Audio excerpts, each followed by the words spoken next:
Voy a hacer primero un inciso de cómo me gustaría que fuera la charla. Hay mucho contenido, yo suelo ser muy ambiciosa en lo que quiero contaros y el tiempo a veces se me echa encima, entonces a veces acelero un poco. Pero bueno, mi idea es que al final quede suficiente tiempo para contestar aquellas preguntas que la charla pueda no haber abordado, ¿vale? Y bueno, os invito también a que si algo queda pendiente en la charla podáis conectar conmigo, contactar conmigo a través del mail y aclarar lo que haya quedado pendiente, ¿vale? Bueno, vamos a darle comienzo. Primero, bueno, me presento por donde me podéis encontrar y también un poco justificando lo que es mi perfil profesional, ¿no? Llevo más de 10 años en el tema de las sectas, soy miembro colaborador de Redune y de ICSA, esas dos asociaciones que veis para los que os pueda interesar el tema. Yo también lo que quiero es acercaros muchos recursos para que luego podáis profundizar, ya que no son muchos los que hay, se conocen poco. Pues ICSA es una asociación norteamericana que lleva desde los años 70 dedicada a esta problemática, aglutina profesionales de todo el mundo, hace frecuentemente muchos congresos, tiene muchas publicaciones y luego ya Redunes de ámbito nacional español es una asociación sin ánimo de lucro que intenta ayudar, alarmar, ofrecer recursos también dentro de la temática sectaria, ¿vale? Luego los demás sitios son redes sociales donde también podéis encontrarme y sobre todo el centro donde trabajo, el centro de referencia mío es Centro TAP. Vamos un poco ya directamente con la charla, si os parece. Mirad, lo primero de todo es aclarar de qué estamos hablando. Cuando hablamos de sectas, todos nos entendemos coloquialmente y bueno, no hay que tampoco exagerar, pero sí que es verdad que a la hora de hablar entre profesionales debemos delimitar bien las cosas porque si no a lo mejor no se entienden bien. Y el término de sectas está bien coloquialmente, pero los profesionales intentamos no usarlo. Primeramente porque lleva confusión y realmente no está delimitando la problemática que abordamos. La palabra secta, que os he puesto un poco en los orígenes de la propia palabra, viene a decir secta, escisión de una religión mayor, se extiende una religión menor y esto sería una secta. En su momento, los que siguieron a Jesús les llamaban las sectas de la secta de los nazarenos o de los cristianos porque eran una disección del judaísmo, ¿vale? Pero en sí, ni bueno ni malo, simplemente hace referencia a esa sección de una religión mayor o también en otra acepción del latín son seguidores, con lo cual aquí no tenemos ningún problema, ¿no? Vale, si pasamos ya al terreno profesional de lo que nos preocupa, vemos que la palabra secta no está muy bien delimitada porque no obedece a la acción negativa que nosotros valoramos en ya las sectas destructivas. Normalmente por eso hablamos de sectas destructivas, pero tampoco es un término muy adecuado, como veréis a lo largo de la charla, porque secta hace referencia siempre a una religión. Y el problema que nos ocupa puede ser religioso, puede ser un grupo de corte político, de corte empresarial. Ahora a la larga de la charla lo veremos y por eso tampoco es bueno hablar de sectas. Y a cambio de esto, lo que hemos hecho los profesionales es acudir a otra terminología que hace referencia más a la problemática, persuasión coercitiva, grupos de persuasión coercitiva, grupos de manipulación destructivos. También se habla de grupos de influencia indebida. Esto es el lenguaje entre profesionales, ¿vale? Aclarada esta parte de lo que es la terminología, vamos con una definición. La definición es muy grande y porque intenta ser muy clara, ¿no? Lo que define una secta destructiva, aunque estemos usando el concepto, ¿vale? No son las creencias, son las técnicas de persuasión y coerción que destruyen la personalidad y la voluntad crítica de la persona, haciéndola totalmente dependiente del líder y adeptos del grupo. Como veis, uno es muy libre de creer lo que quiera. Puede creer en un marciano, puede creer en cosas raras y nos pueden parecer raras y extrañas, pero no son necesariamente perjudiciales. Lo que hace perjudicial al grupo es la manera en que lleva a la persona a creer en eso y sobre todo una vez le hace creer en qué consecuencias se convierte esa creencia, ¿vale? En consecuencias vitales para la persona. Una cosa que me gusta resaltar mucho cuando hago este tipo de charlas es que las personas en estos grupos, contrariamente a lo que la gente piensa, no entran voluntariamente. Y perfilo un poco lo que quiero decir. Tú no entras voluntariamente en un sitio cuando tú no sabes dónde estás entrando. Y es algo que caracteriza mucho a la gente que entra en sectas. Creen que saben dónde están entrando, pero la realidad es muy diferente. De qué le van a hablar, qué consecuencias va a tener y qué va a implicar, solo lo sabe cuando ya está demasiado comprometido, ¿vale? Con lo cual no hay voluntariedad si hay engaño, eso lo tenemos que tener muy claro. Vale, por otro lado, pues mirar aquí, como os decía, por lo que no está bien usar el término secta, es porque tipos de grupos de manipulación destructivos hay de corte religioso. Dentro de corte religioso los hay cristianos, los hay hinduistas, los hay budistas, los hay de corte musulmán, los hay de todo tipo. Pero también hay grupos de corte político, esotérico, ufológicos, que creen en los marcianos, filosóficos, comerciales, y ahora están muy de moda los de corte pseudocientífico. El tema al que se dedican solo nos sirven para adjetivizarlo, pero realmente esto no es lo importante. Vale, se estima aproximadamente, he traído este dato, es de España, ¿vale? No conozco realmente la estimación en Latinoamérica, pero en España se cree que tampoco es muy fácil de estudiar numéricamente y empíricamente, pero que debe de haber alrededor de 200 grupos conocidos. Se estima que un 1% de la población estaría afectada por esta problemática y el problema realmente es los pequeños y poco conocidos. Cuando hablo de conocidos, hablo de grupos grandes que a lo mejor arrastran a miles de personas, que nos pueden venir a todos a la cabeza. De estos puede haber unos 200, 250. Pero luego hay grupos que a lo mejor solo arrastran a 15, a 20, a 30 personas. Ahora hace 2 días, creo, una noticia importante aquí en Cataluña se ha apresado a un gurú de un grupo denunciado por una serie de prácticas sectarias que solo arrastraba a unos 12 o 15 adeptos. Pues bueno, aunque sean pocos, pues la verdad es que la vida de esta gente es gravemente afectada. Y de estos lo que hay son muchísimos, incontables, difíciles de controlar. Vale, vamos un poquito. Yo lo que pretendo con la charla, por un lado, son dos objetivos. Por un lado, tener claro cuando tenemos una persona que nos viene con esta demanda, cómo podemos saber si el grupo del que nos está hablando es preocupante o no, ¿no? Tenemos que tener claras unas características. Una secta, como un diagnóstico, tiene que tener de X características, pues la mayoría, si no, no podemos decir que estamos ante un grupo de manipulación, ¿no? Y por otro lado, lo que pretendo con la charla es hablar ya de las primeras intervenciones que podemos hacer sobre ese adepto o la familia para que podamos ayudarles, ¿no? Entonces, con la idea de empezar a conocer lo que son los grupos, vamos con el perfil de los líderes, cómo son la gente que lidera estos grupos, ¿no? Y de paso yo os voy a ir remitiendo a profesionales que se dedican a esto. Aquí tenemos a José Miguel Cuevas en esta foto, es un profesor de la Universidad de Málaga. Este libro, que ahí no se ve muy bien, pero bueno, buscándolo a él o pidiéndome la referencia os la pasaría, es un libro muy interesante porque él es profesor de psicología en la Universidad de Málaga y es un libro enfocado para psicólogos, ¿no? Un poco valoración, lo mismo que vamos a ver un poco hoy, pero con más profundidad y con más ejemplos, ¿no? Valoración tanto del grupo como de la problemática del adepto como del abordaje clínico, muy recomendable. Pues José Miguel Cuevas dice que las intenciones del grupo son el reflejo de los deseos del líder. ¿Y qué quiere el líder de su grupo? Básicamente estas 4 cosas: bienes, riquezas y propiedad, sexo, poder y reventar el mundo en el que viven. Este último, pues ya depende, pero sobre todo los 3 primeros, dinero, sexo y poder, es lo que es el objetivo final del gurú del grupo, ¿vale? Aquí yo os he hecho muchas referencias, ¿vale? Simplemente para que veamos grupos, para que valoremos grupos. Algunos serán peligrosos, otros más, otros menos.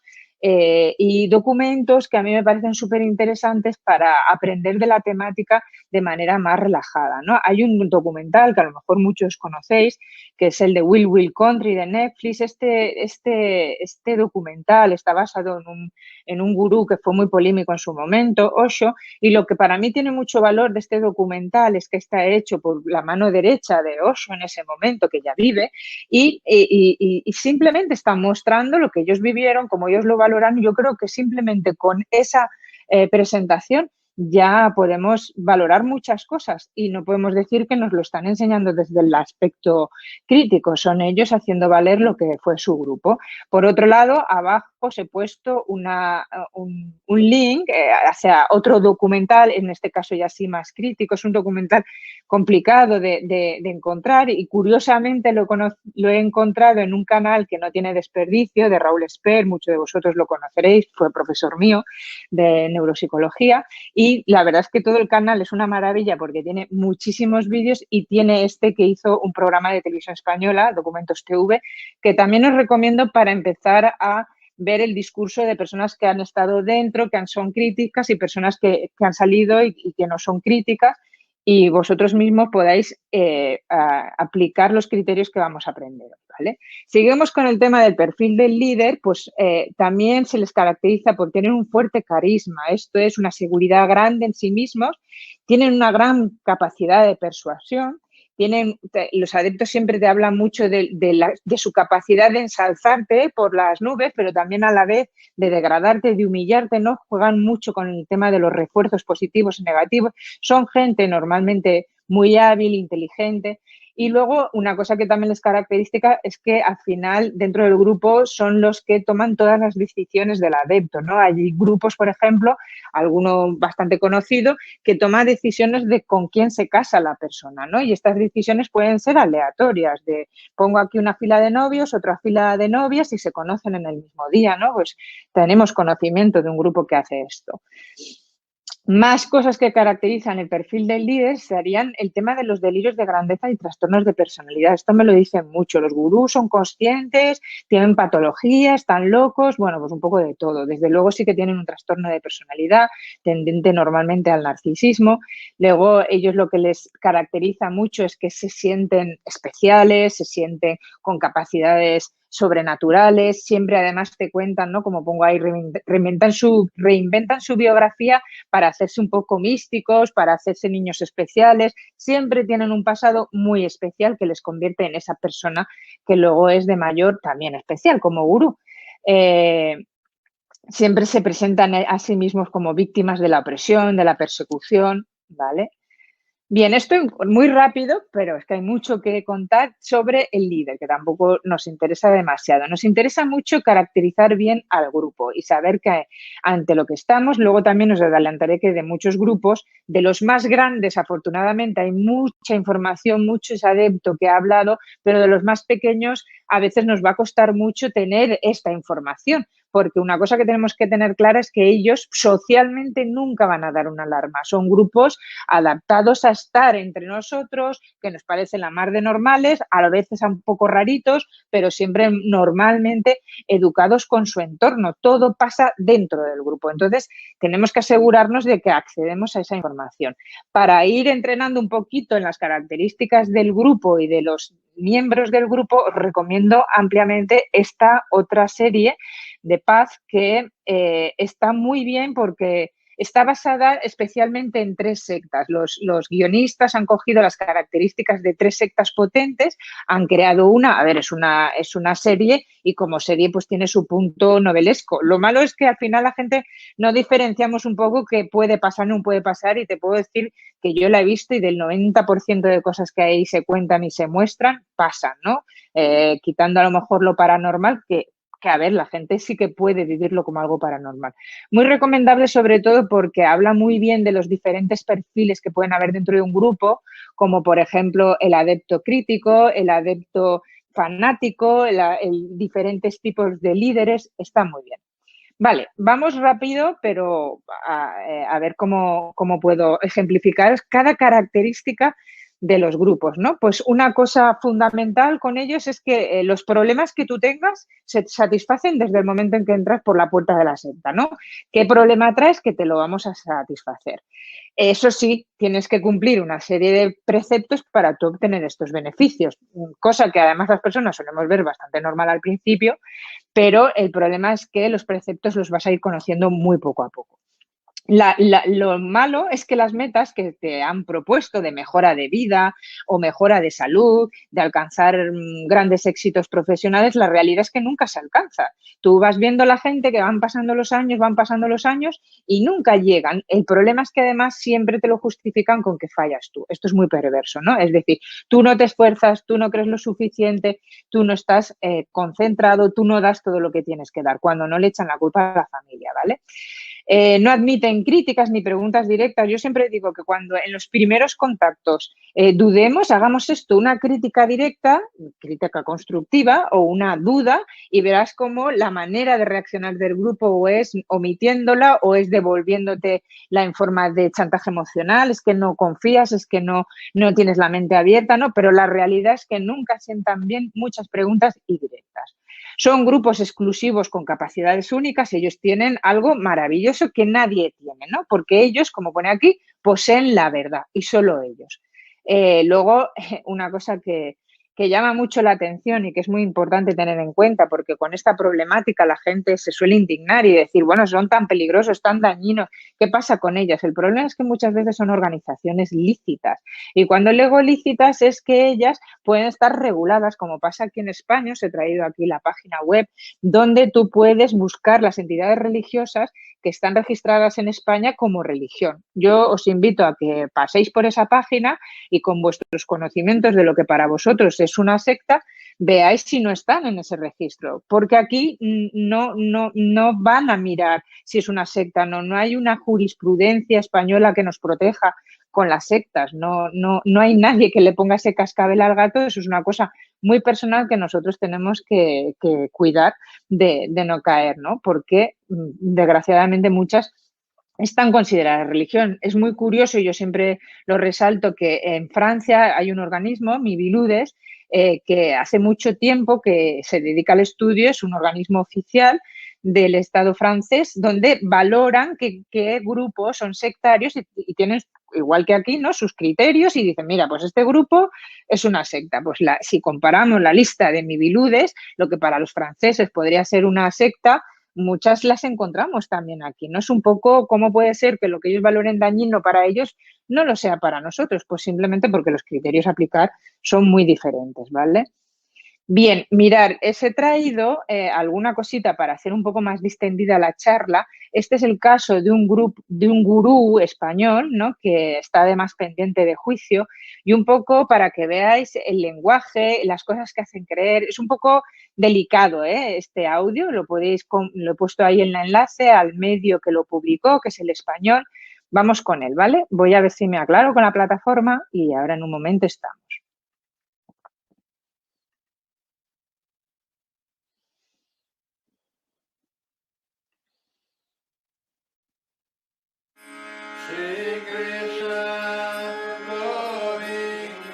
En el momento que hay un hombre espiritual y una mujer espiritual haciendo el amor, no hay semen, no hay flujo, hay amrita. Y la amrita es que la energía espiritual se condensa tanto en el flujo como en el semen. Y eso ya es néctar divino. Amrita significa néctar divino. También en la amrita, tanto del hombre como de la mujer, pueden curar enfermedades. Nuestra hermana de Galicia vino con fibromialgia la semana pasada a Madrid porque los médicos la han desahuciado. Y yo cogí un tarro, un gotero, eché un poco de mi semen con esencia de rosa, la tomó y en 3 días se curó completamente de la fibromialgia.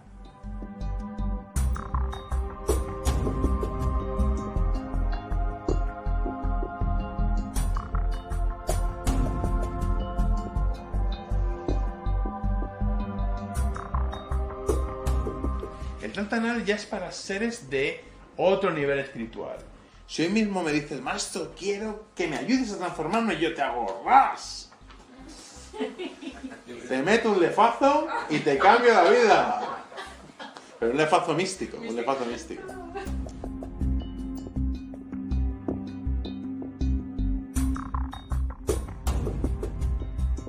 Tienes la chispa de Dios, la tienes en tu corazón, pero tienes que encontrar la forma de unirla.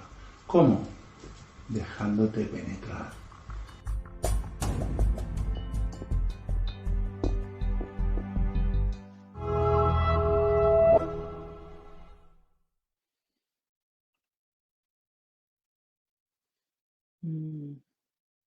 Vuelvo.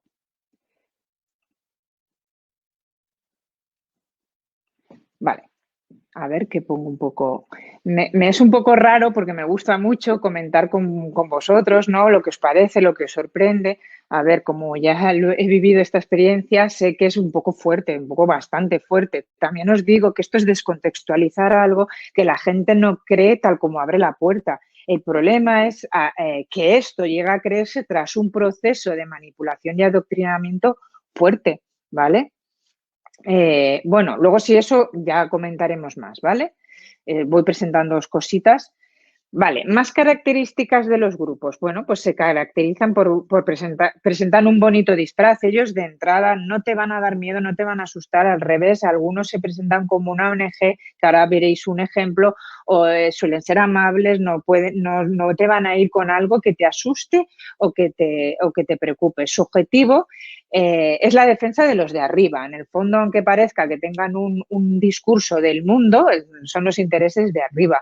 Una cosa muy frecuente en todos los grupos es el empleo de la retórica y un lenguaje propio. Además, esto les gusta mucho porque los hace especiales, los hace únicos. Veis aquí que él habla de la amrita en lo que es las relaciones sexuales, ¿no? Pues ellos sabrán lo que es y para qué sirve. Al final reinterpretan el lenguaje mucho de una manera en que les hace ser especiales, ¿no? Exigen altos costes, los costes suelen ser excesivos, tanto no solo de dinero, sino muchas veces en esto no nos confundamos porque les hacen trabajar muchas veces y trabajan gratis, con lo cual no deja de ser también dinero, ¿no? Pero a veces también las exigencias, ¿no? Por ejemplo, de aprendizaje. Hay un grupo muy llamativo que les hace aprender y memorizar un libro enorme y venga a escribirlo de manera que es casi imposible hacer una vida relativamente normal, ¿vale? Utilizan la persuasión coercitiva, esto es como técnica para hacerles creer en las cosas, y hay un intenso proselitismo. De hecho, esto es algo muy interesante para el gurú por el beneficio que le produce, pero los adeptos lo viven como un beneficio que dan al mundo, ¿no? Cuando tú convences a más gente de lo que para ti es una maravilla y lo mejor para el mundo, es normal que todos cuando creemos que tenemos algo muy bueno, nos gusta compartirlo y convencer a la gente, pero en el fondo es un proselitismo que le interesa al gurú, ¿no? Las estructuras de las sectas están sumamente jerarquizadas y a veces están hasta claramente delimitadas de funciones, ¿vale? Además, esto les hace a veces sentir especiales a los adeptos. Si yo tengo una función, por poner algún ejemplo más, esta página es muy interesante, son gente que ha pasado por este grupo. Yo siempre digo que hay que escuchar a la gente que ha pasado. Yo puedo tener mi opinión de un grupo, pero nada como la experiencia en primera persona y no de uno. Cuando tú ya ves que lo que hablan son hasta cientos de personas, como es este caso, que seguramente la ONG os suena, pero no sabemos qué hay detrás de ella, ¿no? Os invito a que curioséis la página en los comentarios de la gente que ha pasado por aquí. Vale, y ahora vamos a un tema.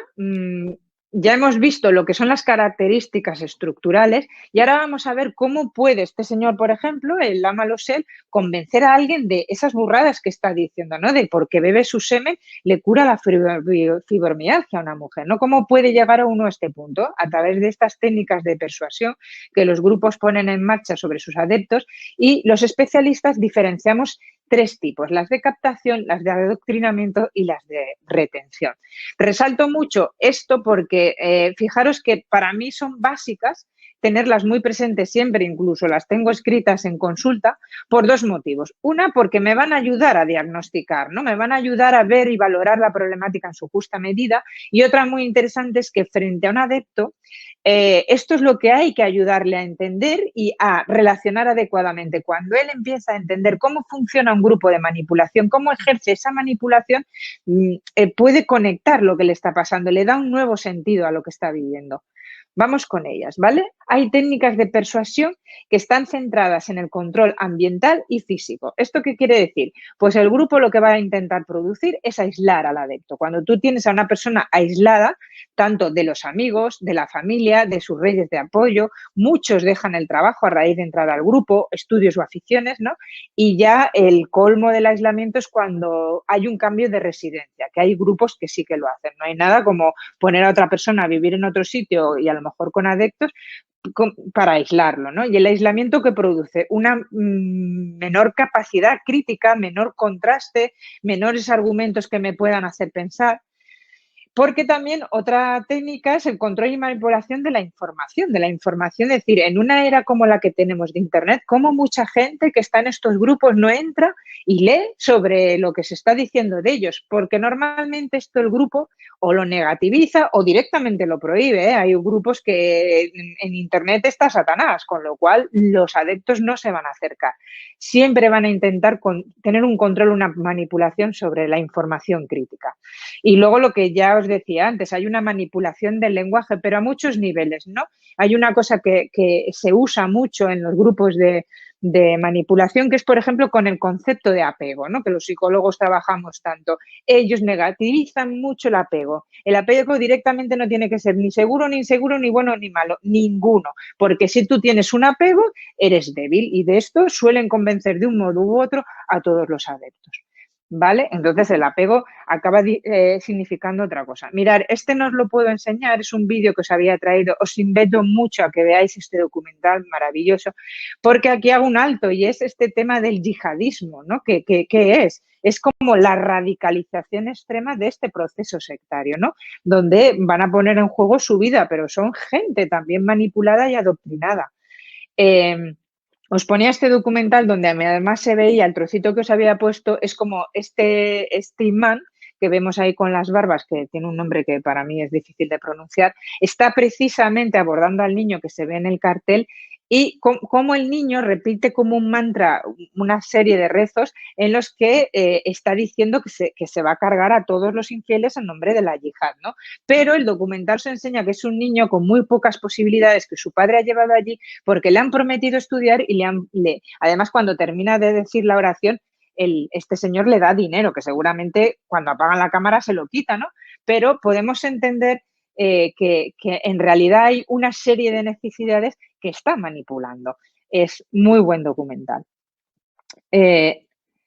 Vale. Más técnicas de control ambiental físico, pues estaría evidentemente el control y ya el abuso sobre la economía, el tiempo y las decisiones. Sobre la economía, por eso que os decía, por los costes, el tiempo en el sentido que van a estar todo el día por y para lo que es el grupo o el mensaje del grupo, unos rezando, otros teniendo tratamientos, otros trabajando. ¿Vale? Debilitan el estado físico y psicológico porque, por ejemplo, en el caso del niño que os había enseñado, ellos están todo el día repitiendo el Corán y repitiendo máximas de defensa contra el enemigo. Eso es agotador, tanto psicológicamente como físicamente. Físicamente es muy frecuente que les pidan pues dormir poco, comer poco. Tú debilita a una persona físicamente y será mucho más fácil que no piense adecuadamente, ¿no? Que no tenga esa capacidad de defensa ante lo que estás diciendo de juicio crítico. Hay un refuerzo constante de conductas positivas y negativas para el gurú. Si tú haces lo que él quiere, te va a alabar, te va a poner como ejemplo, y si tú no haces lo que él quiere, te va a castigar, o físicamente, o verbalmente, o ridiculizándote. Vale. Aquí no, simplemente presentaros que quizás a lo mejor algunos lo conocéis, ¿no? Es interesantísimo este canal de YouTube de Carlas Tamayo. Yo con él ahora he colaborado bastante últimamente, pero él hizo unos primeros reportajes muy interesantes infiltrándose en una secta muy conocida de aquí de España que se llama el Palmar de Troya. Y además el pobre chaval iba sin ningún conocimiento de la situación, con lo cual iba muy inocente. A mí de Carlas me gusta mucho que no se burla, no se ríe, bueno, a veces es muy simpático y eso, pero es bastante educado en cómo confronta las cosas, ¿no? Y él poco a poco se ha metido en este tema de las sectas y curiosamente esto le lleva a... Fue una carambola que hizo el chaval a conocer a alguien que sin querer le da a conocer otro grupo de tipo comercial, totalmente distinto. Uno era religioso fanático, basado en el cristianismo, y este es de corte empresarial, que te voy a hacer rico dominando unas técnicas que te voy a enseñar. Lo que me gusta mucho de Carlas es que me decías que son lo mismo, o sea, hacen lo mismo con los chavales, les condicionan la vida igual y está muy bien para que comparéis y sepáis qué valorar en cada momento y también un poquito cómo abordarlos. Está bastante bien. Vale, seguimos con las técnicas de persuasión coercitiva, hemos hablado de las físicas, ahora vamos a hablar cómo generan ese control emocional, ¿no? Exigen, primero es que te lo exigen, una entrega afectiva total y entusiasta, además que ellos suelen ser contigo entusiastas, con lo cual tú tienes que ser incondicional. Si no, también juegan mucho la intimidación y a la amenaza. Al final, los adeptos muchas veces tienen miedo de ser pillados, de ser descubiertos, de ser expulsados.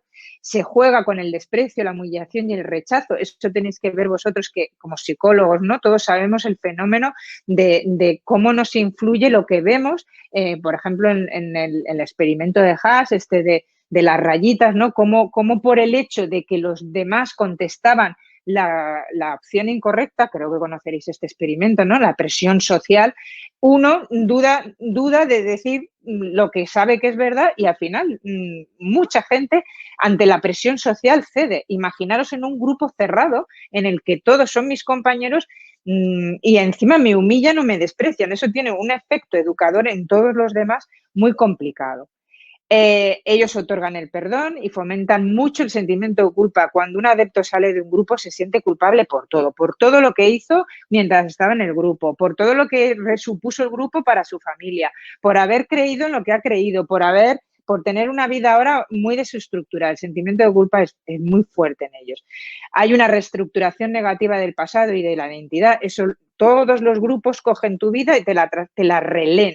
Y todo lo que fue una pequeña bronca con tu madre se acaba convirtiendo en un símbolo de inaceptación, de incomprensión, de que no te respetan y así reestructuran todo para que el adepto rechace tanto su pasado como su identidad. Si tú le quitas la identidad a una persona, la es mucho más manejable. Y posición de una autoridad única y extraordinaria, tú vienes al grupo y vienes a hacer caso al gurú. Y luego una técnica de control emocional muy frecuente, sobre todo en la etapa de captación, es el bombardeo de amor.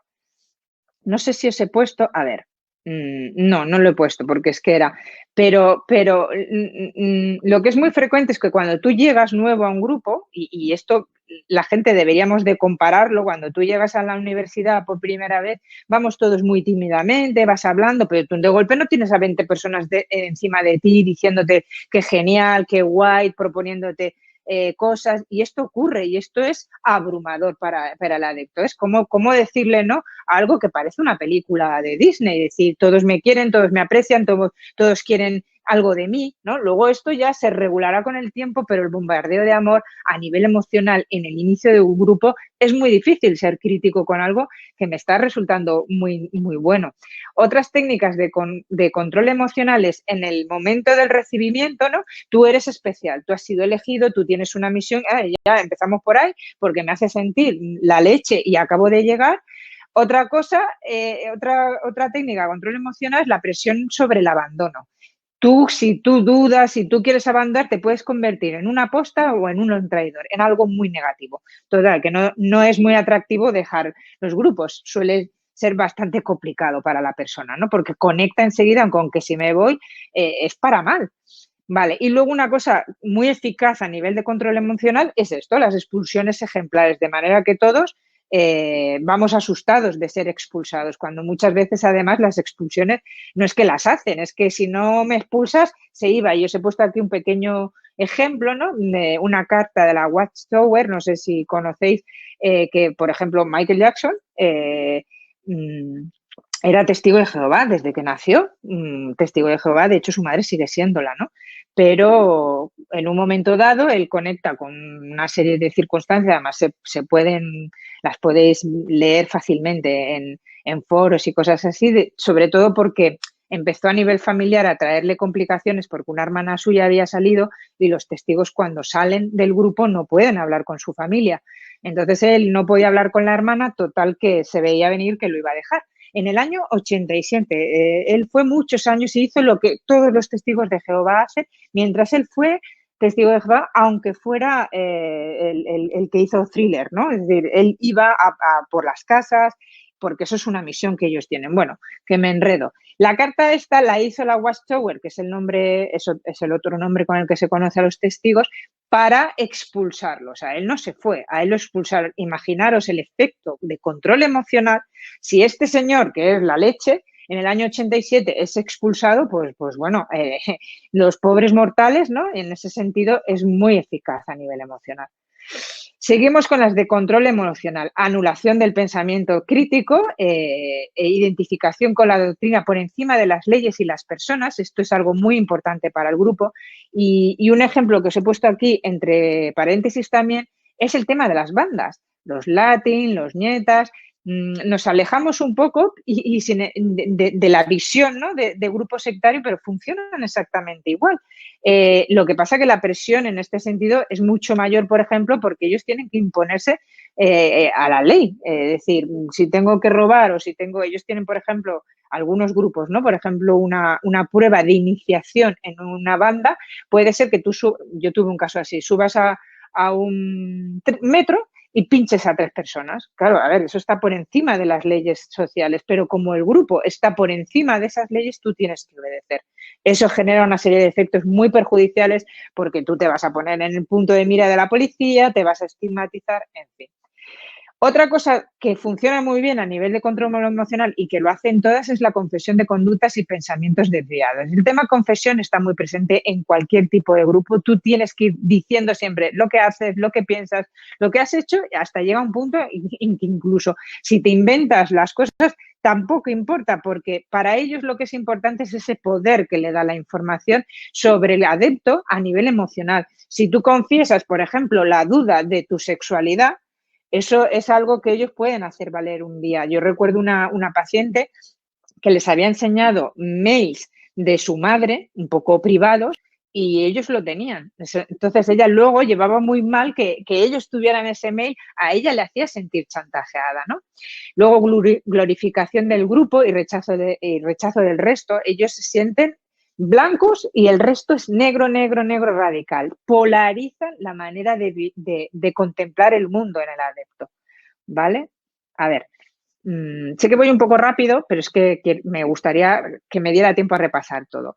Vale, otras técnicas de persuasión coercitiva es la inducción de estados disociativos y esto, para conseguirlo, cada grupo tiene a lo mejor su método, ¿no? Uno muy frecuente es el uso de drogas, habéis oído hablar mucho de la ayahuasca, peyote y todas estas drogas que conectan con lo místico, en realidad tienen un impacto en la persona, porque luego yo te voy a interpretar lo que tú has vivido, lo que tú has sentido de la manera que a mí me interese, ¿no? Síndrome de abstinencia sin ayuda médica, personas que a lo mejor tienen una drogodependencia entran a veces en estos grupos y les hacen pasar unas experiencias de desenganche tremendas, ¿no?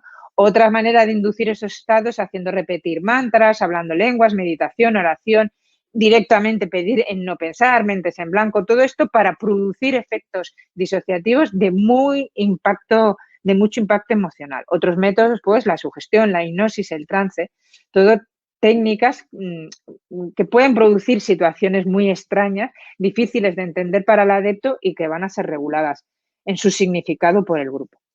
Rápidamente quería poneros un poco, Carmen Almendros, la persona que referencio en este estudio, hizo un estudio sobre 101 españoles que se autoidentificaban como exmiembros de una secta. Ellos habían pasado por una secta. Lo que me resulta muy interesante para entrar ya en el terreno de la familia y en la intervención es lo que estos adeptos decían una vez que estaban fuera sobre cómo crees que debería ser la postura de la familia respecto al adepto cuando conectan con un familiar que está en un grupo. Y fijaros, un 43% decía que la implicación tenía que ser activa para que reconsidere su pertenencia, que la familia activamente se ponga a hacer algo por ese adepto para que reconsidere la situación.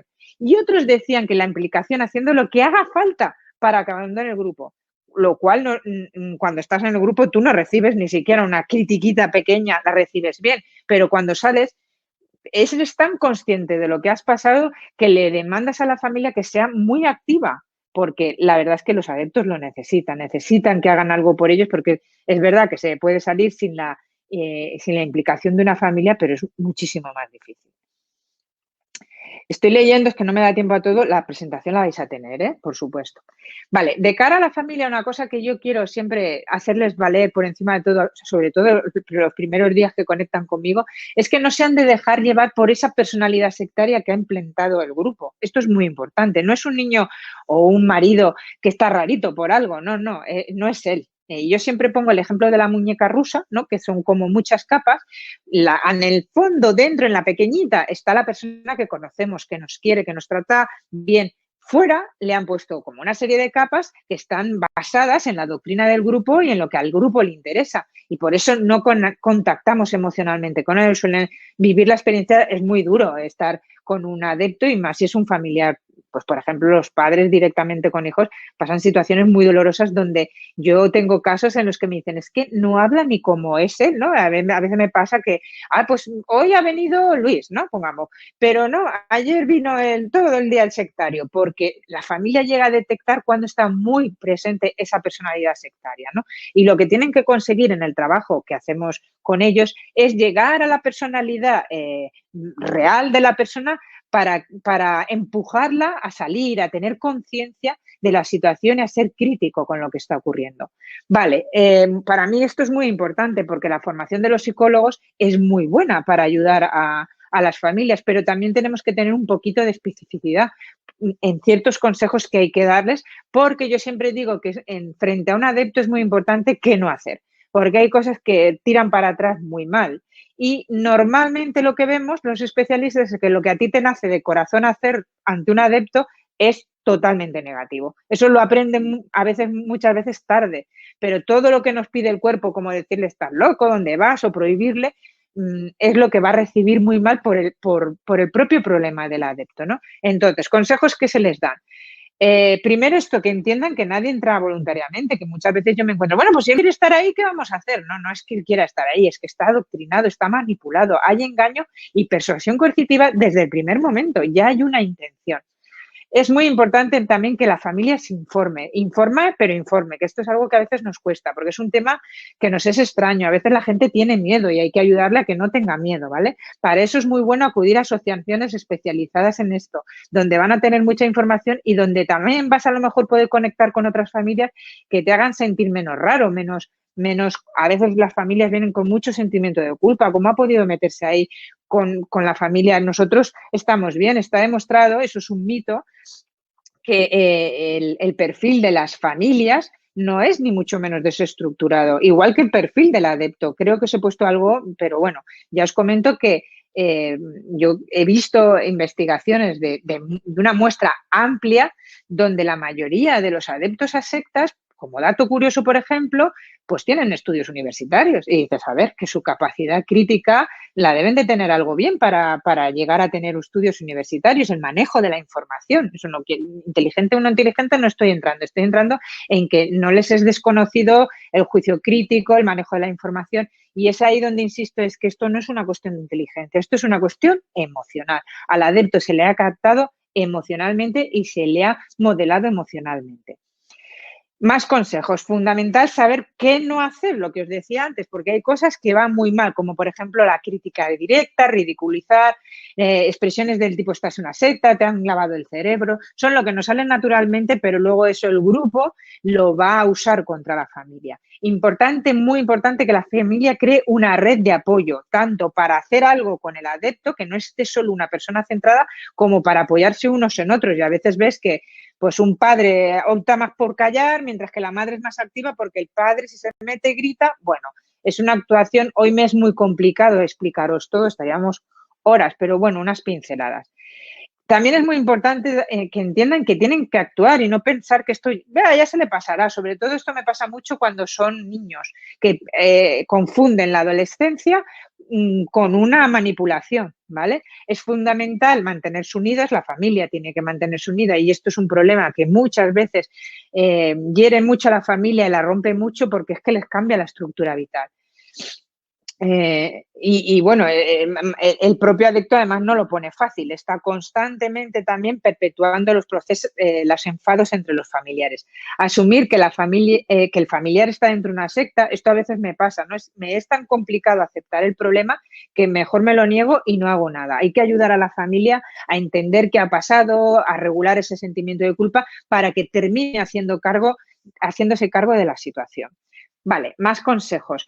uno muy importante, ¿qué empezamos a hacer? Tenemos que ver que lo que ha hecho el grupo es apoderarse completamente de la vida, el pensamiento y de todo del adepto. Y nos ha sacado a familiares, amigos. Yo siempre lo que digo es que hay que hacer una red que se pone encima del adepto e intenta recuperarlo.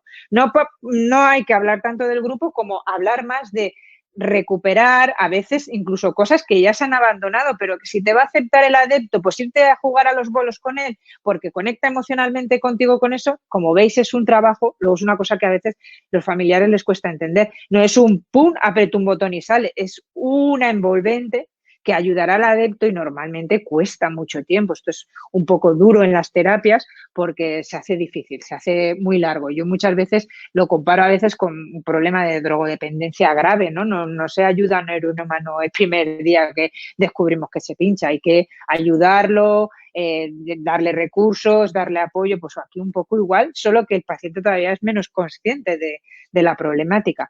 Ser pacientes. El ataque a la familia es muy frecuente y lo que hay que ayudarla es a ver eso que ya os he comentado de que es una personalidad sectaria. Hay que fomentar un diálogo amable. Lo que tenemos que hacer es volver a conectar con esa persona que comparte las cosas. Y lo que ocurre muchas veces en la familia es que es oír hablar de la secta y ya ponemos mala cara. Entonces, eso te va a dar poco margen para que tú hables con el adepto de por qué sí que funciona algo o no. En vez de decirle, no, esto no funciona, esto es una tontería, que te explique el por qué funciona. Esto yo lo digo mucho, es que lo que tenemos que ayudarles es a que vuelvan a pensar, no tampoco imponerles nuestro pensamiento, que al final es lo que ha hecho el grupo. Tenemos que salirnos de ese formato y ayudarle a volver a pensar. Más, los adeptos se caracterizan y mucho por las mentiras, totalmente, continuamente. Y eso las familias lo llevan muy mal, ¿no? Porque a lo mejor ha sido una persona que no ha sido tan mentirosa y tan descarada mentirosa. Y además es que los confrontas a la mentira y ellos siguen con su disonancia cognitiva, que los psicólogos bien sabemos de ella, justificando lo que haga falta. Con lo cual, tampoco es muy aconsejable confrontarlo. Hay que entender por qué está mintiendo. No fomentar, esto es muy importante, la dependencia y menos aún el subvencionar las actividades del grupo. Esto me pasa también, sobre todo, con chicos jóvenes, ¿no? Que resulta que le están pagando todo y hasta los cursos de la secta. Pues ahí hay que retirar recursos y que él toque un poquito con la realidad de lo que está viviendo, él o ella. ¿Vale? Pero al grupo ya le viene bien. Ellos generan como un chantaje. O tú das el dinero o nos vamos a quedar con él. Y esto a veces las familias hasta que lo regulan cuesta, ¿vale?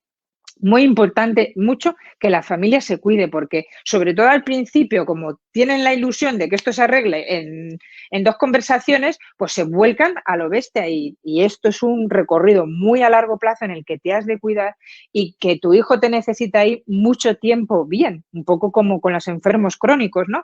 No podemos obsesionarnos y abandonar, por ejemplo, a veces me pasa al resto de hijos por que es que está muy mal. No, hay que intentar que regulen todo y que el cuidado personal también esté muy claro. Muy rápido, vulnerabilidad. Esto muy frecuente. ¿Quién es vulnerable en entrar en una secta? Todos. Sobre todo si entendemos por qué nos hace vulnerables. Nos hace vulnerable a algo que tenemos todos y es emoción, momentos de crisis, duda. Y yo siempre digo que es vulnerable todo el mundo, lo único que tiene que darse son 2 cosas. Uno, tu momento de crisis personal y el grupo que entre con un discurso que a ti te cale. Que a algunos serán religiosos, a otros políticos, a otros... pero darme un tema y os presento un grupo. O sea que todos somos vulnerables. Y os he puesto una imagen llamativa de Steve Jobs, que supongo que conoceréis. Para mí es como un referente muy claro de lo que estoy diciendo. Este señor, cuando le diagnosticaron el cáncer y lo puso en su biografía oficial, pues imaginaos el impacto emocional, que no tiene un impacto horrible, ¿no? Ante eso. Y él tenía como un gurú de cabecera, era bastante místico y ascético y claro, le trasladó su angustia. Y del gurú oyó cosas mucho mejores que de las de los médicos, que le plantearon un futuro incierto ante la muerte. Y el gurú le dijo, no, tú de esto te curas, tú déjame, que yo te hago un plan y tú te curas.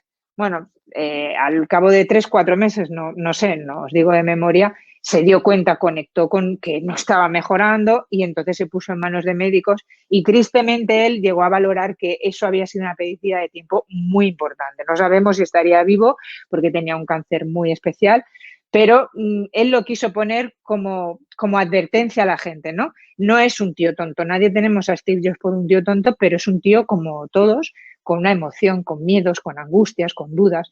Entonces, lo que nos caracteriza a la persona vulnerable es pues crisis personales, afectivas, laborales. En la crisis del coronavirus ha sido, bueno, horrible, ¿no? El tema de salud, cómo se ha aprovechado, el paro. Luego, momentos también vulnerables, la adolescencia, la juventud, personas con disconformidad social en el sentido de querer cambiar el mundo. Esto en principio no es malo. El problema es que te pueden vender una moto para cambiar el mundo bastante mala para ti. Inquietudes poco documentadas, esto también a veces nos pasa, ¿no? Nos gusta algo, nos metemos, pero no conocemos realmente qué hay detrás. Ingenuidad, idealismo, altruismo, no lo digo como negativo, lo digo como características que hacen a la persona más vulnerable, personalidad de tipo dependiente y un aislamiento social. Vale, ya para acabar un poco, y así nos da tiempo a hablar y repaso un poco, no era capaz de ir leyéndos, pero ahora un repasito, ¿vale? La salida de una secta, ¿cómo se sale de una secta? Rodríguez Caballeira es un profesor de la Universidad de Barcelona, especializado en el tema desde hace muchos años, habla de que hay estas maneras de salir, ¿no? Voluntariamente, se sabe que la gente sale por voluntad, de forma voluntaria, pero ayudada con un tratamiento profesional externo, o por una intervención profesional. Y aquí os hago un brevísimo apunte, ¿no? Del exit counseling, que es ¿cómo os diría? El marco teórico más usado a la hora de ayudar a los adeptos, ¿no? Bueno, a los adeptos, a las familias que te vienen diciendo tengo un adepto. Tú lo que vas a hacer es un consejo para la salida.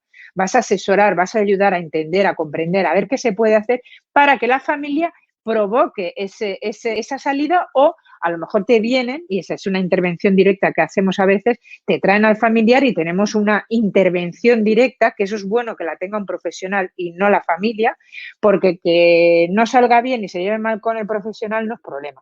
Pero a veces eso, si se ha hecho un buen trabajo más amplio, facilita que la persona termine valorando lo que le estás planteando. Luego también se sale por medio de una expulsión o mediante desprogramaciones no voluntarias. A ver, actualmente esto está en mínimo uso porque fue algo que se usó mucho en los años 70 cuando esta problemática estalló como consecuencia de algunas sectas que tuvieron movidas muy grandes, como el Templo del Pueblo, ¿no? Muchos de vosotros lo conoceréis, ¿no? 900 muertos. Aquello fue un antes y un después a la hora de valorar en la problemática sectaria. Y en los años 70 había muchas familias con hijos afectados y hubo un señor, Ted Patrick, que se ideó esta intervención de desprogramación, pero que este señor, no sé, hay un documental muy interesante, que no era un profesional, era un padre con buena voluntad que dijo, mira, aquí la manera de sacarlos es convencerles, comerles la cabeza, los secuestraba y los tenía ahí hasta que ellos reaccionaban. ¿Qué ocurrió? Que a la que las sectas se dieron cuenta, prepararon a sus adeptos para superar estas desprogramaciones y cuando volvían al grupo lo denunciaban y Ted Patrick, por ejemplo, estuvo 3 veces en la cárcel, o sea, un poco. Eso fue antes de que todo esto se profesionalizara mediante la psicología y ahora hay modelos de abordaje científicos, serios, planteados desde la psicología y uno que podéis documentaros es el exit counseling. Vale, ¿me da tiempo? Sí. Creo que esto, sobre todo las personas de Latinoamérica, a lo mejor os conocéis. Yo quiero hablar de este grupo porque creo que es un referente de la mayoría de grupos que traen problemas ahora. Son de este corte donde se mezcla un poco todo. La realidad es que los grupos no son pseudocientíficos, ufológicos o religiosos puramente. Los hay que, como este grupo, lo mezclan todo. La presentación era mucho de tipo coach, crecimiento personal, psicología y vamos a hacerte mejor. Pero luego acaban mezclando todo un poco religioso. Pero bueno, este es un modelo que mirar muy interesante, sobre todo porque hay mucha documentación. Este señor, el Keith Raniere, está metido en la cárcel finalmente como consecuencia de la denuncia de varios adeptos, una denuncia impresionante. Él creó este grupo que se llama Nexium, ha estado más de 20 años con este grupo, con una capacidad de influencia y de dispersión enorme, tanto en Estados Unidos como en Latinoamérica, afectando. Él se centró, una cosa que no era tonto, es que se centró en gente con cierto poder adquisitivo e incluso político, es decir, estrellas, hijos de políticos. Bueno, pues aparte de que te dan muy buena prensa, que esto lo hace muy bien, te garantiza una entrada económica, ¿no? Entonces, este señor, a ver, espera, os he puesto aquí un poco resumidamente el proceso, ¿no? De Sarah Edmondson, la chica que tenéis arriba que está enseñando su cicatriz, es una actriz australiana que en un momento dado, después de muchos años, fue una de las que reaccionaron varios y se produjeron un efecto en cadena interesante.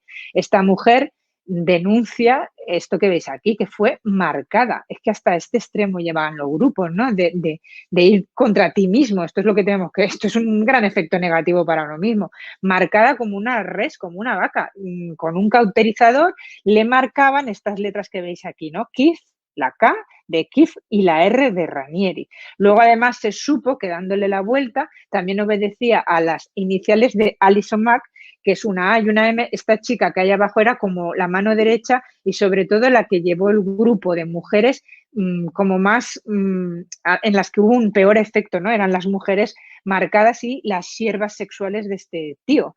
Lo triste de Alison Mack, que esto lo veréis también mucho en los grupos, ¿no? Son víctimas y verdugos. Esta chica no ha reaccionado y le ha costado la cárcel. Hay otras personas que sí que han llegado a reaccionar. Por ejemplo, tenéis estos dos documentales súper interesantes porque lo bueno es que uno de los adeptos que salió era director de cine y era como el jefe de prensa de este tío y lo grababa todo. Entonces tienen un material y tenemos un acceso a ver cómo es la evolución de todos ellos y del propio grupo muy interesante para ver cómo se van viciando las cosas, cómo ellos van aceptando, cómo ellos mismos se van controlando. De Bow, el primero en HBO, y Seduce, el segundo, es también muy interesante, es una mujer que muchos, los más mayores, nos acordaremos de la serie de Dinastía. Esta mujer salía en esta película y es espeluznante como ella cuenta que al grupo llevó ella a su hija y su hija se quedó y ella fue muy crítica desde el primer momento. Una mujer además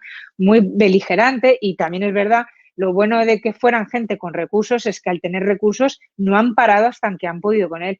En este segundo documental, madre e hija cuentan su experiencia. Esta mujer lo pasó muy mal porque su hija no estaba reaccionando cuando le iba a suponer prisión y pasó miedo, pero sabía que tenía que hacerlo cuando ya la cosa estaba tan mal porque o salía o se quedaba y afortunadamente la chica en un momento dado reaccionó y colaboró. Os he puesto este vídeo, sí, yo creo que da tiempo. Vamos a ver un poquito que explica muy bien cómo funcionan ellos. Esperad. A ver. El vídeo os lo puedo referenciar. O sea, es un noticiero, creo que mexicano. Lo que me gusta mucho es que hace un recorrido rápido sobre los inicios y sobre todo espeluznante que muestra el vídeo en el momento en que la chica es marcada. Y es muy llamativo, lo explican muy bien cómo hay que a veces prestar atención. O sea, ella no está siendo forzada, está desnuda, hay varias mujeres, algunas desnudas, ellas no. Ella cuenta en el documental muy bien que ella pensaba que iba a un tatuaje. Cuando llega allí ya no es un tatuaje, ya es una marca con un cauterizador, pero como ella poco a poco, a pesar de que se le encendían las alarmas, poco a poco la presión de grupo iba haciendo que ella cediera y hay un momento en que cuando ella ya ha sido marcada, empieza a dar las gracias, empieza a sentir amor y paz. Es muy llamativo y muy interesante. Con esto ya sí que hemos acabado. Perdonad porque he ido a toda velocidad, soy muy consciente, pero también me interesaba mucho que ahora pues hagamos un repaso sobre las preguntas que me hayáis ido poniendo y lo que haya podido quedar un poco en el aire. Si queréis aprovechar para ir preguntando, pues voy leyendo, ¿vale? A ver. A ver. Lo que pasa con el link de este es que tengo el vídeo descargado. Podría buscároslo. Ya miraré a ver cómo haceros llegar los vídeos que se han quedado pendientes, ¿vale? Sugerir documentos o autores. A ver, autores, mira, sí, que no me ha dado tiempo a ponerlo en la charla. Os sugiero un señor que se llama Steve Hassan. Steve y Hassan, Hassan, Hassan. Él es un referente en el tema este de las sectas. Es muy interesante, tiene un libro en español que está agotado, pero bueno, no es tan difícil de encontrar, ¿no? Técnicas de control mental. Este hombre es muy interesante porque él estuvo en una secta que se llaman los Moon, no sé si habréis oído hablar de ellos. Estuvo varios años y llegó a ejercer bastante nivel dentro del grupo, fue sometido a una desprogramación y luego él cuando salió se juntó con Lifton. Lifton es un psicólogo que además todavía está vivo, que fue de las primeras personas que hablaron del lavado de cerebros en la China y en tiempos de guerra con Vietnam y todo esto. Muy alejado del concepto de sectas, pero sí que fue el primero que le dio estructura al tema del lavado de cerebro y Hassan es como su discípulo, estudió psicología y actualmente es una persona que lleva muchísimos años. Podéis ver muchos vídeos, tiene una página web llena de documentos, tiene su propio método de intervención. Hemos hablado del Exit Counseling, Vite creo que se llama, su manera de abordar.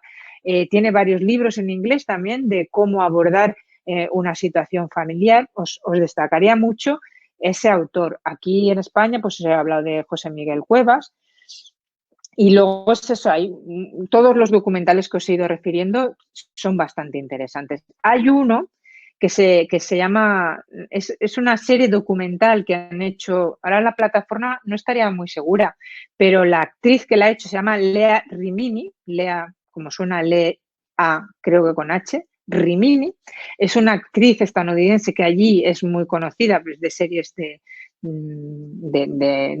consumo local, pero allí es muy famosa. Esta chica estuvo en Cienciología desde que era adolescente hasta los 40. Entonces, ella ha salido, es increíble, lleva una serie documental de 3 temporadas donde habla con mogollón de adeptos que han salido de la experiencia de ellos, de la de ella. Luego está Mac Rinder, otro es adepto que junto con ella es el que están llevando a cabo toda esta serie documental de denuncia y también da voz a muchos expertos. Y ahí podéis conocer un poquito el mundo profesional que se mueve en torno a esta problemática. ¿Hay una edad que podríamos considerar como más vulnerable y que sea por ende donde los gurús se focalizan más? A ver, la menoría, la adolescencia es una edad muy, muy, muy vulnerable. Además, los gurús que se centran en los menores es muy perverso porque muchas veces al final los adoctrinan antes de ser mayores de edad y tú no te estás dando cuenta porque lo hacen mucho en silencio. Y a la que cumplen 18 años, yo no sé si os acordaréis, yo colaboro dentro de Redune y ahí está Noelia Bru. Noelia Bru fue la portavoz del caso de Patricia Aguilar. Esta chica fue una chica que fue captada por internet cuando tenía 16 años. Este gurú que la captó estuvo mucho tiempo con ella hablando por internet, la familia ni darse cuenta. De hecho, es muy llamativo que en su 18 cumpleaños, yo a veces en las charlas pongo fotos de ella celebrándolo con la familia, tan normal, nadie notando nada, y al día siguiente Patricia marcha a Perú.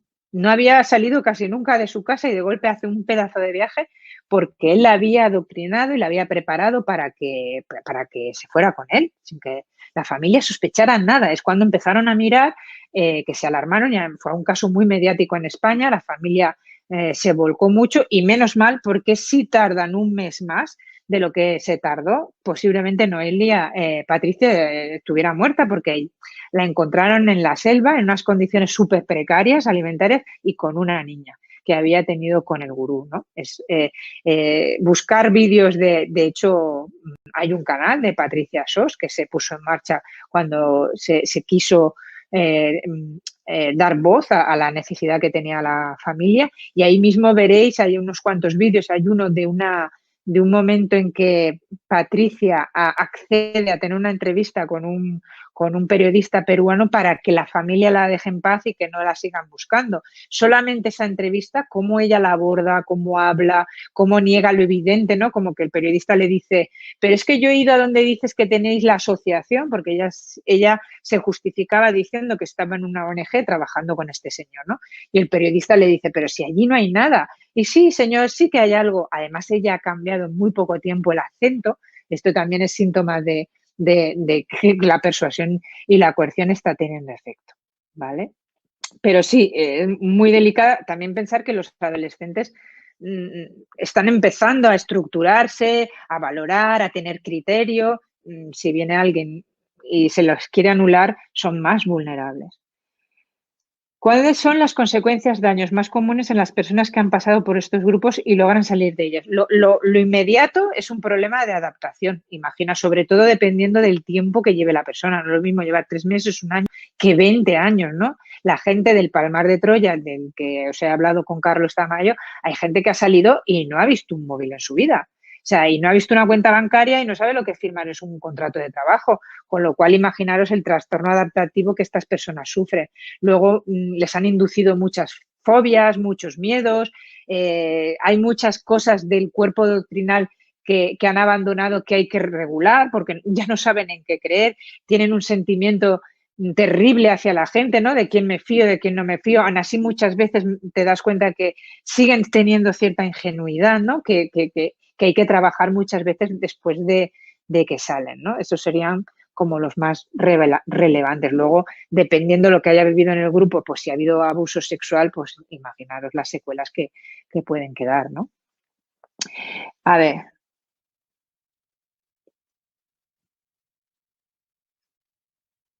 A ver, dices, detallar mejor cómo se hace este tratamiento personal, ya que son personas que son muy perceptivas y finalmente pueden cerrarse rápido. Es que detallarlo es complicado para mí en tan poco espacio, ¿no? La idea es eso, es intentar ayudar a que la persona confronte de dos maneras, desde la realidad, o sea, al final está un poco mal el decirlo, ¿no? Pero tienen que pasar realmente mal para reaccionar, ¿no? Las personas cuando nos decimos, va, me voy a buscar a un psicólogo, voy a buscar ayuda, voy a cambiar, cuando de alguna manera tocamos fondo. ¿Qué ocurre? Que, eh, que a veces estas personas se mantienen como en un limbo, ¿no? De ni me ahogan ni estoy bien. Y hay que ayudarlas a que sean conscientes de esa incapacidad que están aceptando.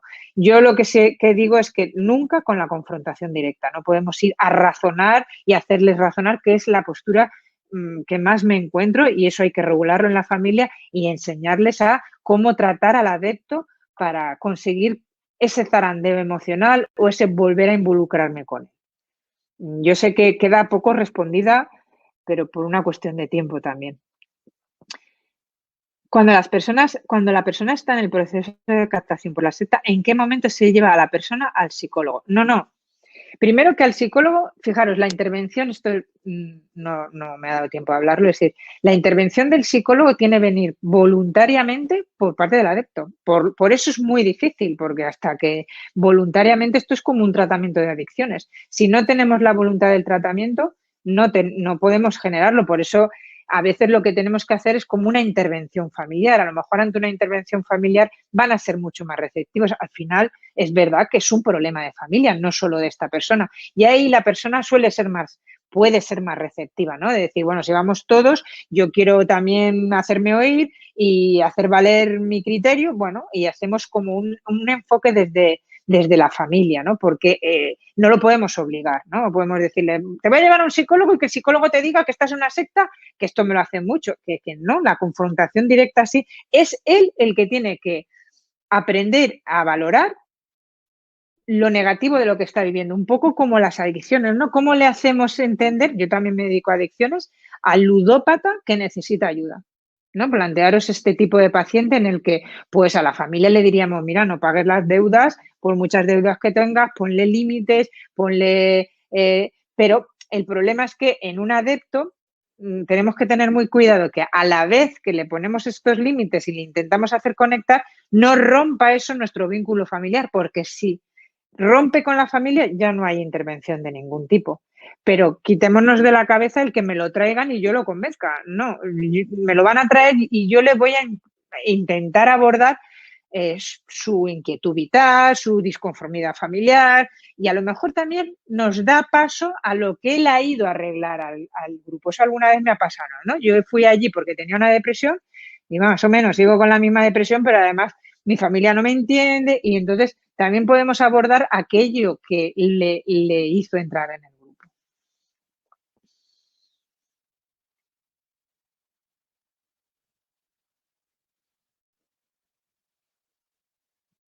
Mira, esta pregunta que me hacéis aquí es muy interesante, Marce. En estos casos podemos decir que hay brotes psicóticos a causa del nivel de manipulación, como trabajando con personas que han experimentado delirios auditivos y visuales en esos lugares.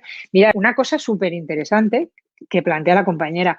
A mí me han diagnosticado a más de un paciente adepto a una secta de esquizofrénico. Porque es verdad que es que son tan raras las experiencias que llegan a vivir y que se llegan a autoprovocar que muchas veces lo toman por esquizofrénico, como muchas veces sin querer, pues gente con problemas mentales agudos que creen que les persigue una secta me han venido a ver. Pero sí que se puede distinguir lo que está provocando el grupo y la propia experiencia, ¿no? Si yo estoy consumiendo drogas y no como bien y no es tan raro que tengan momentos disociados o brotes producidos por toda la experiencia que están viviendo. Lo que es muy llamativo es que cuando salen, esto se regula, y si es una enfermedad mental, no se regula, pero cuando salen, sí que se regula, y además ellos lo viven también como muy llamativo. Muchas veces me encuentro que los adeptos, cuando han salido y han hecho clic y consiguen estructurar de nuevo su vida, luego ellos mismos se impresionan de lo que han vivido, y algunas veces con algún paciente he vivido la sensación de no ser comprensivo consigo mismo, es decir, pero ¿cómo he podido hacer o creer, ¿no? Es decir, por ejemplo, pues, ¿cómo me he podido beber un vasito de semen creyendo que se me curaba la fibromialgia? Pues luego cuando salen y son personas racionales como eran y como somos nosotros, viven el impacto emocional igual que nos provoca a nosotros verlo, ¿vale? Pero yo creo, por eso es muy importante saber qué hay que valorar detrás de ese brote psicótico. Dices que, ¿cómo es el proceso de reintegración social? Mirar, esto es muy triste a veces, porque si la persona ha estado demasiado tiempo y no le queda gente fuera, por ejemplo, yo he visto volver a la gente a los grupos. Porque si, por ejemplo, ha roto tanto la familia, que a mí la familia no... Por eso también es muy importante hacer entender a la familia que aunque pesen 20 años, si sale, tienes que estar, porque es que salen y no tienen ninguna red. Entonces, depende de los recursos que tiene la propia persona. Recuerdo un caso de un grupo bueno, además a todos los adeptos que tiene, los tiene con trabajo voluntario y firmado. Desde el minuto 1 que entran, firman como un contrato de voluntariedad de trabajo. En este caso, por ejemplo, la chica de la que os hablo estuvo desde los 17, 18, en cuanto fue mayor de edad, hasta los 40. Dentro del grupo hizo una formación que la hacía profesora de la gente que formaba el grupo. Cuando salió a los 40, ni tenía paro, ni tenía cotización, ni tenía formación. Imaginaros esto, que la chica, increíble, estudió, tenía muchas capacidades y volvió a estructurarse y volvió, pero imaginaros el shock y si no tiene familia, ahí lo que ella tuvo es un muy buen apoyo familiar. Bueno, no, para empezar, no tenía ni paro. Entonces, pues va a depender mucho también de los recursos que la persona tenga. En ese caso, ¿cuáles serían los factores de vulnerabilidad que podrían tener un posible adepto a una secta? Bueno, esto creo que sí que lo hemos comentado. ¿Qué tipo de terapia sería recomendable para estas personas que finalmente han podido abandonar la secta, que han estado metidos en ella? Yo soy partidaria yo soy psicóloga cognitivo-conductual. Creo que los psicólogos cognitivo-conductuales, imaginaros, esto es como una persona que ha pasado por un estrés postraumático, se compara mucho, una mujer maltratada, yo las comparo mucho, una mujer maltratada está muy manipulada y hay un proceso también de sumisión que cuando ellas salen, pues también hay que abordarlo, ¿no? Entonces, creo que los psicólogos tenemos muy buena formación para ayudar a la persona que ya ha salido.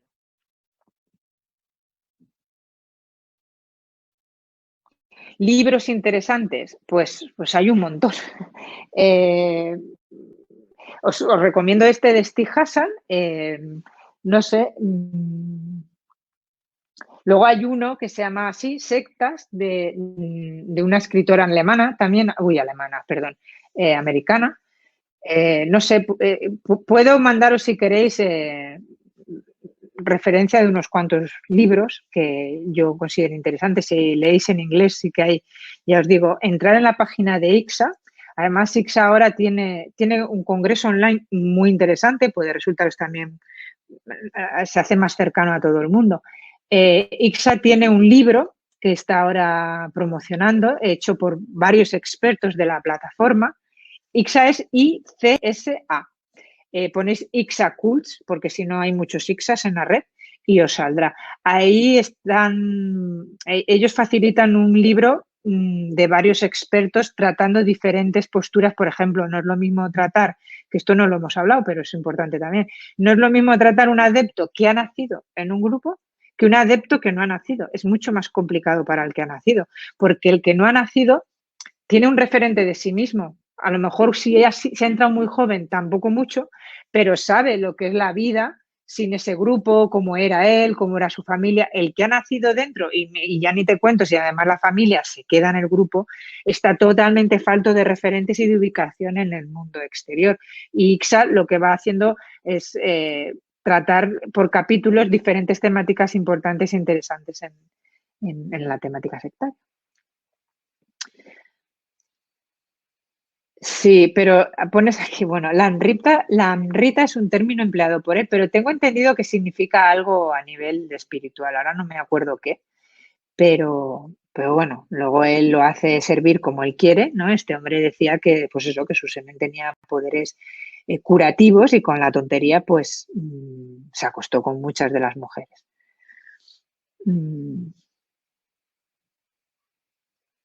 Sí, mira, esto que dices, lo del lefazo parece de coña, es que cuando los descontextualizamos, a mí eso a veces me preocupa porque es como, esos son tontos. No, no, esos han vivido un proceso para llegar a creer eso, ¿no? Igual que los yihadistas viven un proceso para creer que inmolarse les va a traer un beneficio en forma de paraíso. O sea, es decir, por favor, valoremos que eso es el resultado final de algo mucho más complejo y mucho más grande. A mí a veces, cuando me han hecho entrevistas en televisión y me dicen que pues es que yo no me dejaría tongar así como se deja la gente. Es que no es tongar. A veces lo comparan con el timo del tocomocho. ¿Qué tiene que ver? O sea, no.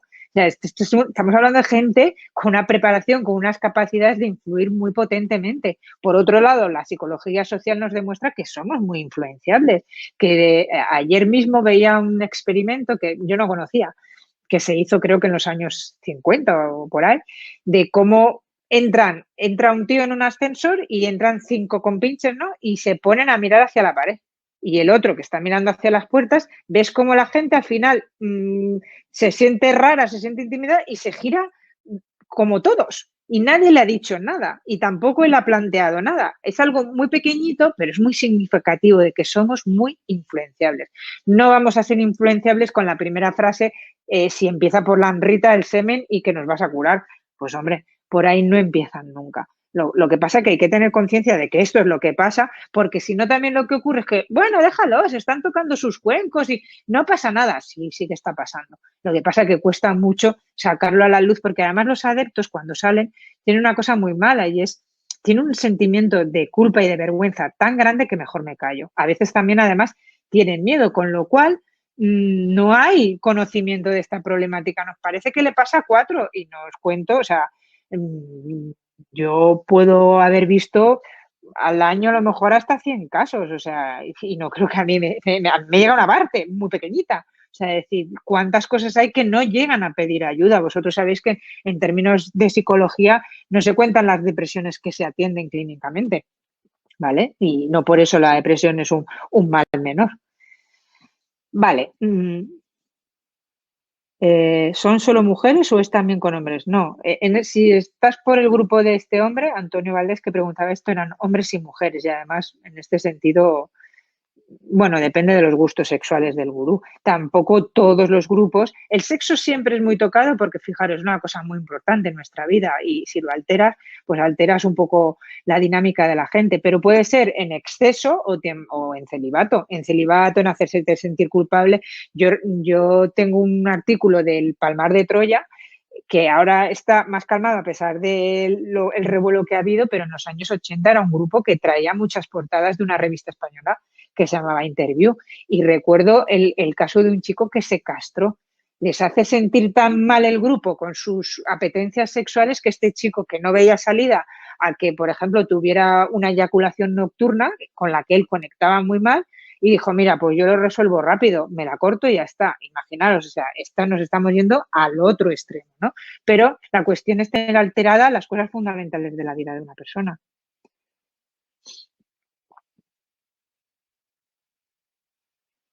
Creo, voy para arriba a ver si habéis hecho alguna pregunta más.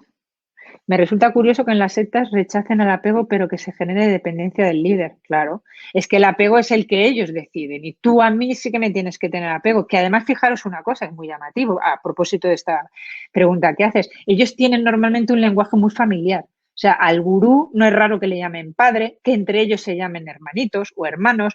Hay un concepto de nueva familia entre ellos, pero la verdadera. Esta es la verdadera familia, no a la que tienes que tener apego, a la que tienes que tener una incondicionalidad que si yo te digo que hagas algo que va en contra de tu integridad, lo haces. En la secta del Templo del Pueblo, cuando supongo que la conocéis un poco, hasta que se suicidaron casi 1000 personas, me llama mucho la atención que el tío lo hizo muy bien cuando puso en marcha el suicidio masivo. Lo primero que hizo es que los padres dieran el veneno a los niños. Se mataron 300 niños con cianuro, que eso debe ser súper desagradable. Fijaros él cómo sí que manejaba bien los conceptos de apego. Si tú matas un hijo, lo siguiente que tú puedes hacer contigo mismo es matarte, ¿vale? Pero era por la familia, que además utilizaba, él se hacía llamar padre y utilizaba esta concepción familiar, aunque luego el apego real, el que tú traes genuino, eso es lo peor de lo peor, eso es Satanás. Bueno, a ver, mira, esto es interesante también lo que dices. Una secta sin la presencia de un líder.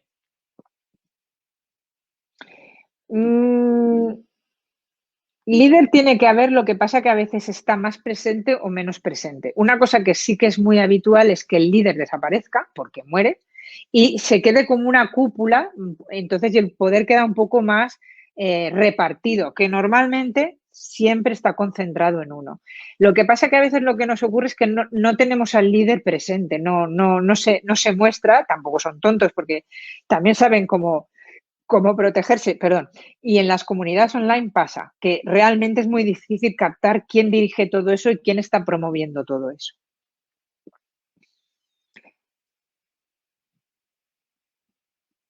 ¿Se produce? Sí, mira, esto que dice, se produce un síndrome de Estocolmo. La realidad es que se han comparado muchas veces. Son situaciones, el shock postraumático y el síndrome de Estocolmo tienen mucho en común con la situación sectaria. Al final, el síndrome de Estocolmo, sobre todo, precisamente su nombre viene por una mujer, ¿no? Que fue captada por unos ladrones de banco y la chica que era víctima acabó reclutada por los ladrones, ¿no? Y viene a ser un poco lo mismo.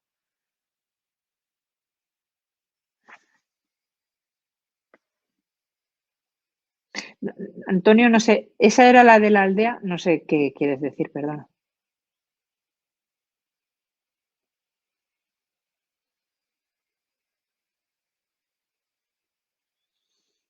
Vale, bueno, más o menos. eh, esperaros, no sé si da tiempo. A ver, voy a buscar.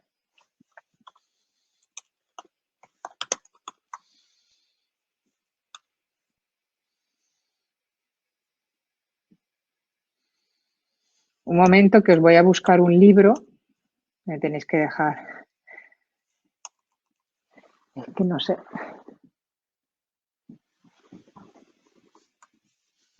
A ver qué sale poniendo. Vale. Ah, bueno, mira. Hay un autor, también son libros. El problema es que algunos son muy antiguos, pero por ejemplo, mirar, se me había olvidado el caso de Patricia Aguilar. Hay una amiga, Vanessa, una periodista, que ha recopilado todo lo que ocurrió antes de que Patricia marchara, cómo fue el proceso de captación y cómo fue el proceso también de recuperación. El libro se titula, a ver si lo veo aquí, Hágase tu voluntad. Está muy bien. Espérate. Espera.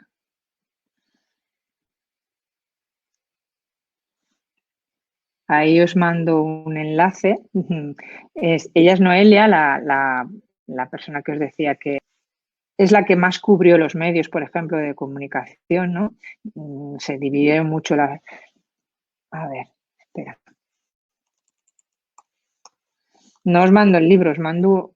Lo he puesto en el chat, ¿sale? Sí, vale. Os mando una noticia donde lo presentan, ¿vale? Por ir un poquito más rápida. Estaba mirando otros libros que salen. Sale uno ya muy clásico y también a lo mejor un poco difícil de encontrar, que está... ¿Dónde está? Se llama Sectas... O sea, hay un autor que se llama Pepe Rodríguez. Pepe Rodríguez es un periodista que se dedicó en profundidad al tema de las sectas y él tiene muchos libros. Esto si metéis vosotros mismos Pepe Rodríguez sectas, tiene específicos, por ejemplo, de la secta Moon, tiene uno que nos muestra las similitudes de un proceso de adoctrinamiento, de adicción con los procesos adictivos. También está muy interesante, ¿no? ¿Qué cosas tienen en común el tema de ser dependiente de una secta con una adicción? Y lo que no me sale es el de Lali Heights. No sé.